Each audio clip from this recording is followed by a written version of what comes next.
What's up guys, thanks for tuning into the channel. So today's video we're going to show you how to remove and install the rear hatch window on the C8 Corvette. We did this as an install for a carbon fiber rear hatch centerpiece which required the rear window to be removed. But I figured this would be a good reference video for anyone that is trying to just remove or install a new rear window hatch. So we're going to show you step by step on how that looks. So to do this removal or reinstall, here are a few of the tools you'll be needing to complete the job.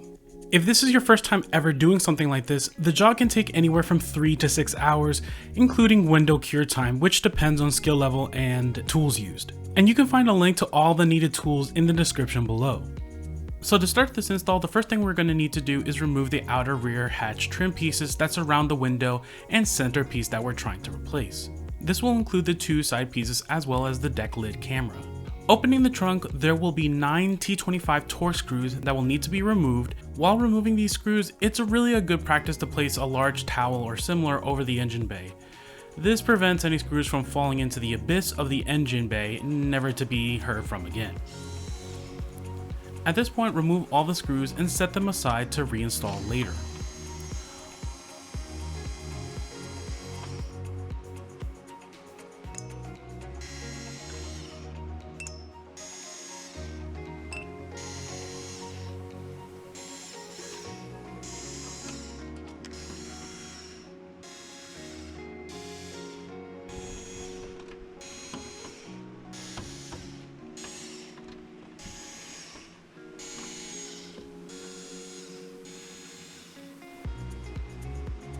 Once all the screws are removed, you can then go ahead and remove the side trim piece.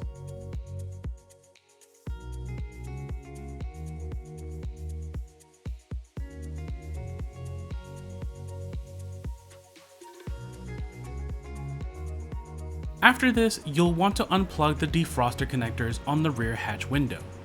There's one located on each side.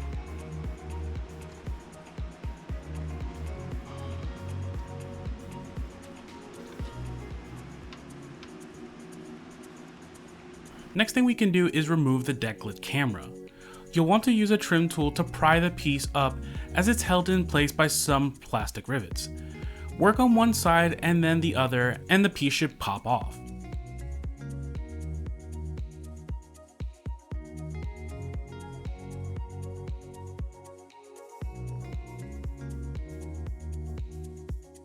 Once you have access to underneath the deck lid, you'll need to disconnect the camera. Pull the red tab and unplug the connector. You'll also need to slide the blue connector off the hinge it sits off of to finish disconnecting.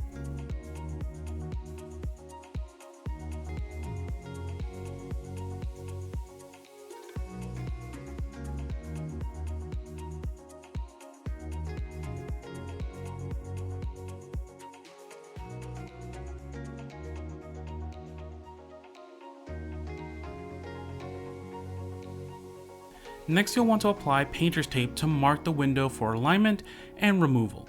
This is honestly a backup since the window itself does have locator studs to help for reinstall, but it's good practice to do.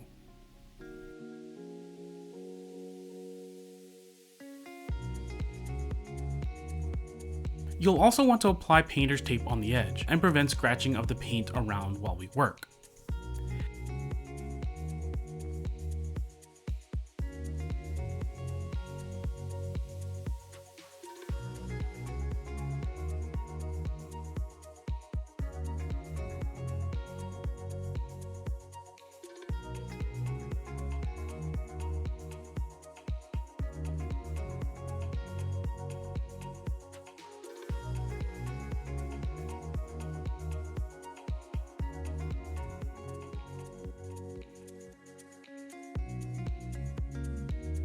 In any case, the next thing we will need to do is remove the window seal.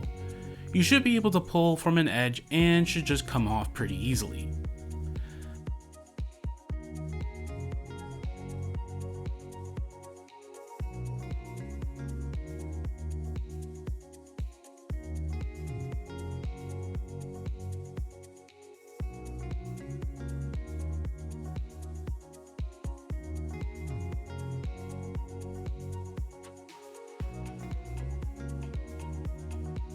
At this point, we can go ahead and apply suction cups to the window.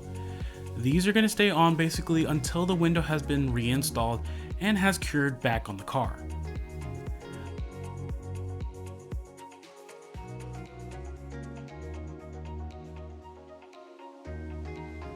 To show how to remove the window, we need to take a look at what's underneath. Underneath the window, we have 4 plastic locating studs that are attached to the window with adhesive. They help locate the window in the right spot as well as help keep it in place. The yellow highlighted areas are the polyurethane window sealant locations.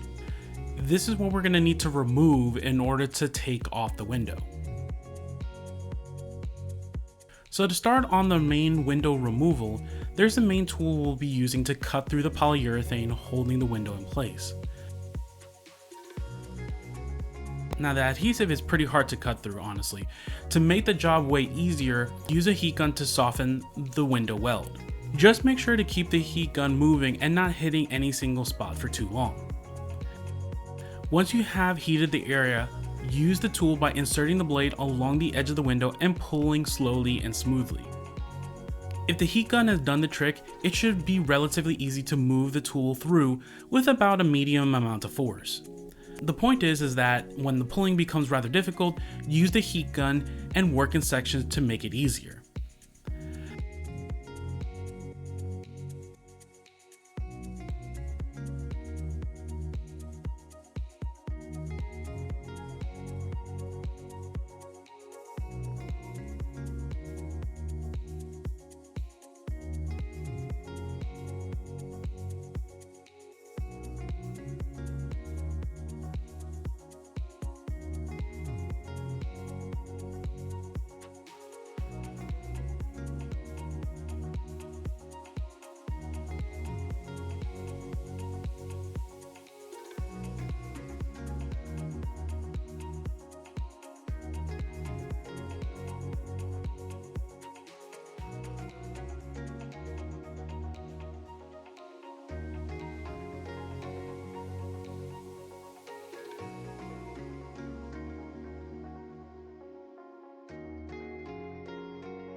Now with the window locating studs attached to the window, you basically have 2 options on removing them. I will say they are pretty hard to pop off being plastic and could be deformed, so in my case I focused on removing them from the window and then unplugging them. Using the secondary window removal tool works in this case, which uses 2 handles and a wire to saw through the adhesive. Using the generic handles from the toolkit I purchased is fine, but I did buy some braided wire that works a little bit better than the generic wire that comes with those kits.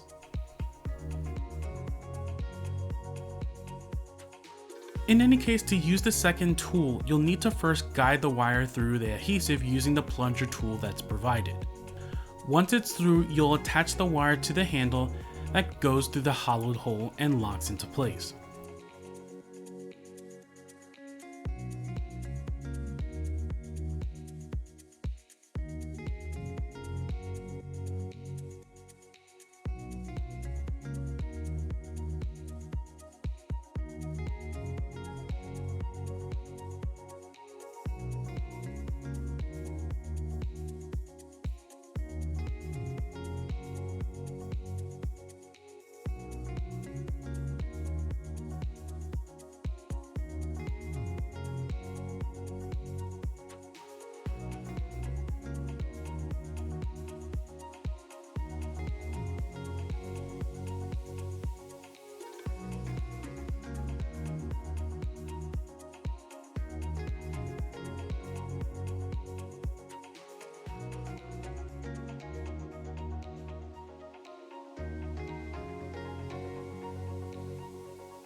After which you'll use the handles and wire to saw through the polyurethane and adhesives on the studs.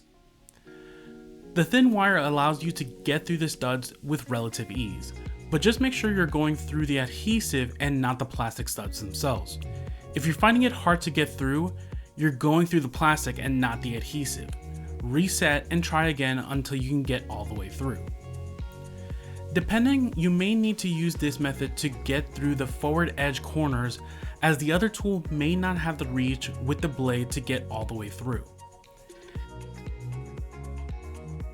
If you decide to go with the option of leaving the studs on the window, you'll need to use a trim tool to pop off the locator studs. I was able to do this for one of the studs just to see if it was possible, but it did require some effort and could damage the studs and the window in the process potentially. Finally, with all the adhesive removed, you can now remove the rear window and place it to the side. From here on, it's downhill and the rest of the job will be considerably easier to get done, so give yourself a pat on the back for getting to this point and get something to drink if you haven't already, and we can then start on working on the rest of this how-to. We can now look at getting the rear window reinstalled back on. This means we will need to prep the hatch window surface again, as well as the window itself. We'll start with the hatch, which begins with using some soapy water and a microfiber towel to clean the surface area. I have some leftover soapy water that's in this little applicator which I use, but any kind of light soap with water mix will work just fine. The point is just to make sure that the whole area is cleaned. Next, we need to prep the old polyurethane or window weld that's still on the hatch. So in general, polyurethane sticks best to itself, so we don't want to completely remove all that's on the actual rear hatch. Instead, we want to leave a very thin base layer that's all still very well attached to the hatch, but will work as a way to lay down the new layer once we get ready to reapply the window. So to do this, we want to take a razor and make a clean line that leaves about 1 millimeter of window weld still left. We also want to make sure to use some IPA to clean the razor before use. Most razors have a very thin layer of oil on them to prevent them from rusting that you want to remove before you start using. Now it's a slow process, but using a heat gun to soften the polyurethane will make it a lot easier and faster to get through this part. You're going to want to let the razor lay flat and cut along the line and work slow and steady. Removing sections at a time will get it all taken off. You don't have to be perfect on the first try to get it all off. You can get a good chunk of it off initially and then come back to get a really thin layer. I found that this worked much faster and easier than trying to do it perfect from the first try. After which the hatch surface will be ready to go, and then we can work on the window side of things.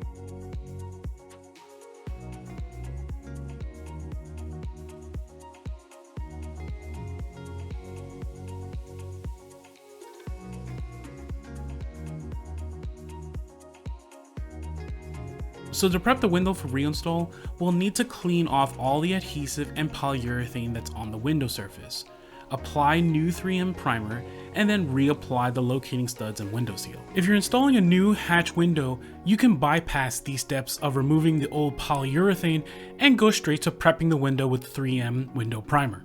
In contrast to what we did on the hatch, we want to make sure that we completely remove all the adhesive and polyurethane from the glass. Using a razor with a handle will give you the extra leverage to do that relatively easy. We're also going to want to mark all the stud locations if you remove them in the previous step so that we can replace them exactly later. Again, use the heat gun to soften the adhesive on the window. You're going to want to use the razor on a handle to apply a bit of force and work at a 45-degree angle. You don't need to worry about scratching the window, and any black primer that you remove along with the adhesive will be okay because we're going to be going over with new black primer afterwards. This will also take a little bit of time, but you want to make sure to go slow and remove everything from the surface.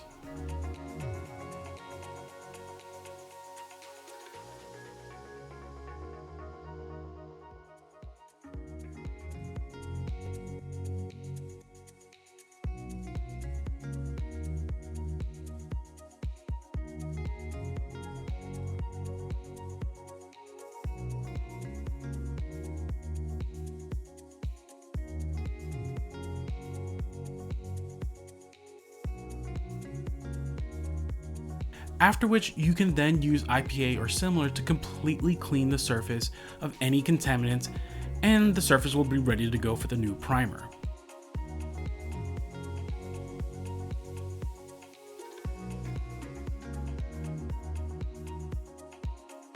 Next, you'll need to apply the 3M primer around the edge using a cotton swab to apply.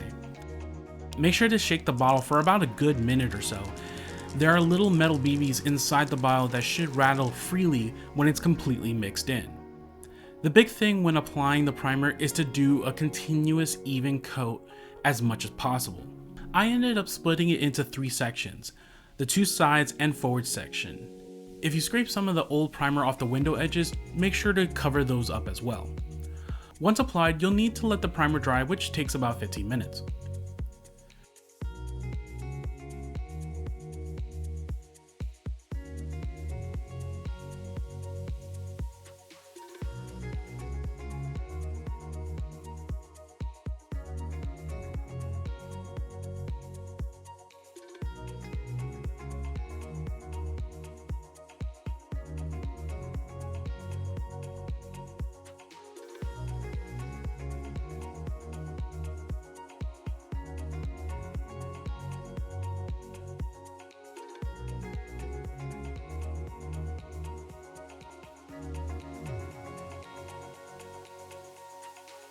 You'll also want to make sure that you apply primer to the stud locations, in particular the front locations as well.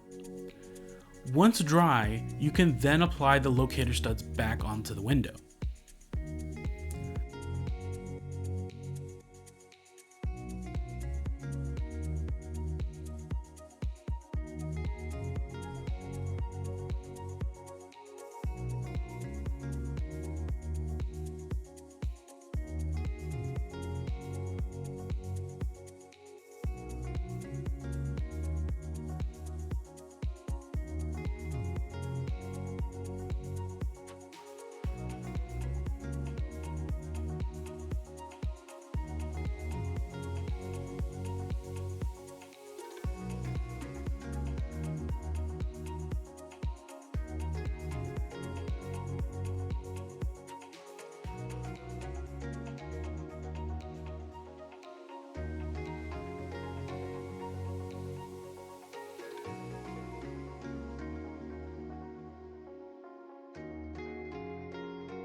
At this point, the studs are back on and you want to do a dry fit test to make sure all the studs are located correctly for the window to go into place. Place the window into place and check alignment, but don't press down to lock the studs into place. Once you're happy with the alignment, we can go ahead and remove the window to now apply the window seal around the edge of the window. Now, if your original window seal looks to be in good shape, you can definitely clean this up and apply new tape adhesive and go from there. Honestly, for me, that was a lot of work and I found it just much easier to just use new automotive window seal to get the job done. You'll want to apply the window seal along the edge and do only the front and side edges as the rear edge is free. I found it a lot easier to apply in sections and overlap, especially with the front corners being so sharp and the window seal is not wanting to bend around so easily. It works well enough since the window is just for the engine bay and doesn't impact the interior cabin seal.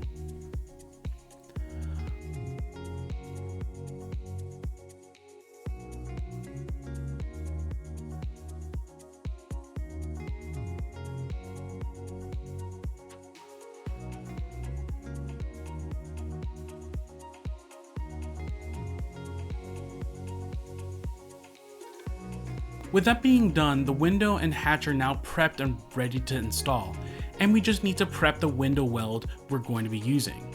Now this part is extremely important as improper window welding will cause the window to come off, which can be dangerous, especially if you're driving on the highway. Generally, for proper window welding, you want to create a triangular slot in the nozzle so that the flow of the weld comes out in a triangular section that sticks straight up. This sticks significantly better than just applying a regular bead that goes along the pathway with more surface area to contact. To accomplish this, we need to cut the bottom of the nozzle to be a hole of about 1/4 of an inch size, and then we're going to need to cut a triangular section out of the nozzle. Generally, for the shape of the triangle, you'll want it to be about 1/2 inch high and cut about half the length of the bottom. In the end, it should look similar to how I've cut mine, and when you apply, it should be applied vertically and not at an angle. At this point, we can set up the window weld and do test runs on a piece of cardboard to make sure we get an even flow and can have a better idea of how it comes out. Keep in mind that this particular 3M window weld has a fast cure rate and will only give you about 15 minutes work time to apply that line and attach the window. So you'll want to make sure that you have everything ready to go for both the window and hatch before doing this part. The 15 minutes is enough time to do these practice welds and apply to the hatch, but just keep in mind of the clock.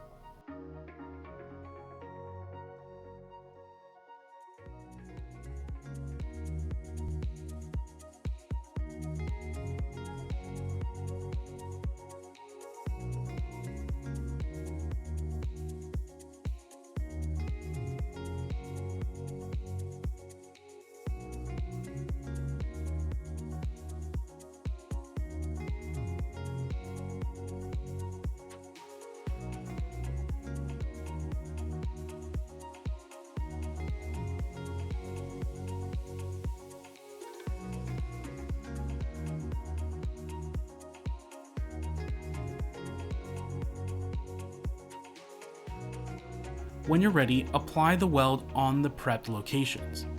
Again, focus on applying a continuous flow of weld with no gaps and try your best to have the flow stay straight up.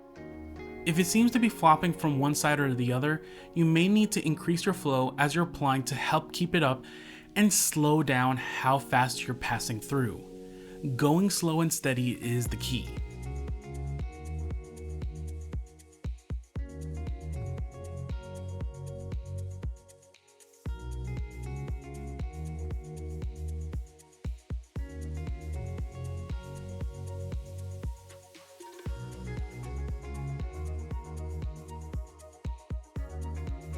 When you get to the point you need to go to the other side, start from where you left and continue the line.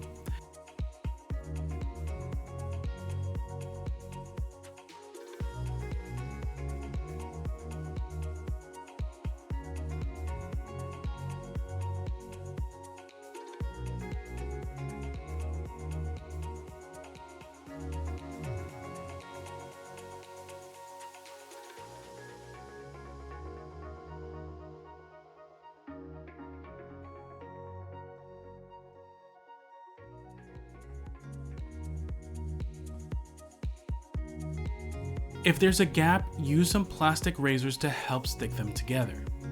This is actually called paddling, which is common when doing this kind of work by hand.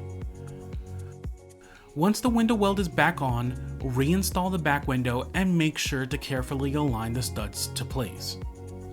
It goes without saying, having a second set of hands specifically for this part of the job is very handy, as you only really get one shot to do this right.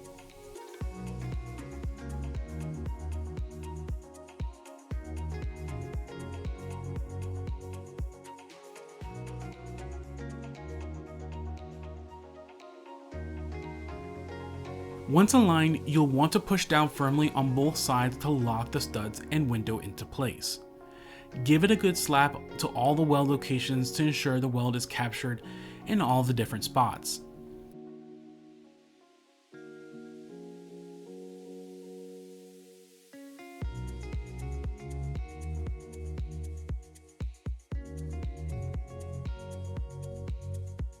At this point, you're going to want to place some tape on the top of the window. This will help prevent sagging as the window dries. Generally, it's not needed in our case because the window studs are holding it in place, but it's honestly a good practice to do anyways. Once done, you'll need to let the window cure for at minimum 1 hour. The polyurethane will still be soft, and full cure takes a whole 24 hours to complete, but the 1 hour is the absolute minimum wait time if you want to start getting everything else back on in the meantime. When it's cured, we can then remove all the masking tape and suction cups.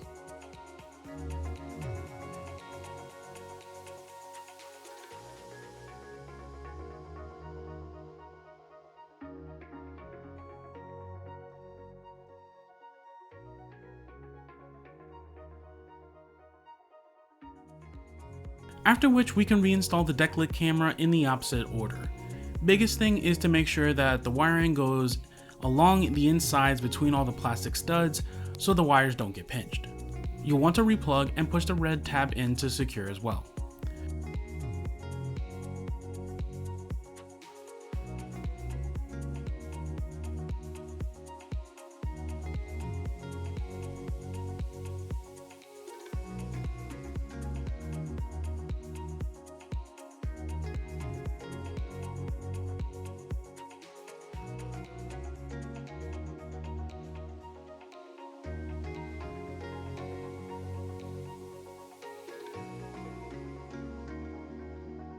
When it's installed, you can simply push down on the deck lid to secure it into place.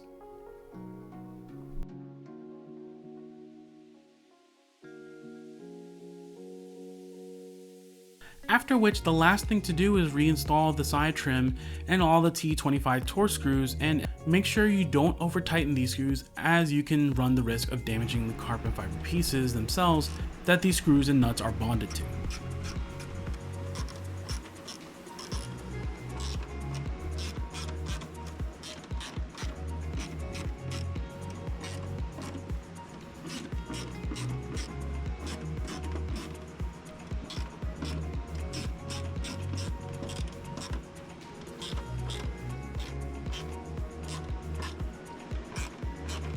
If you have any questions about this install, please leave it in the comments below. So like we saw in the video, it's a little bit involved to do this kind of install, but it is definitely doable as a DIY. I hope you enjoyed this video. If you liked this video, please check out any of my other how-tos, and we'll see you next time.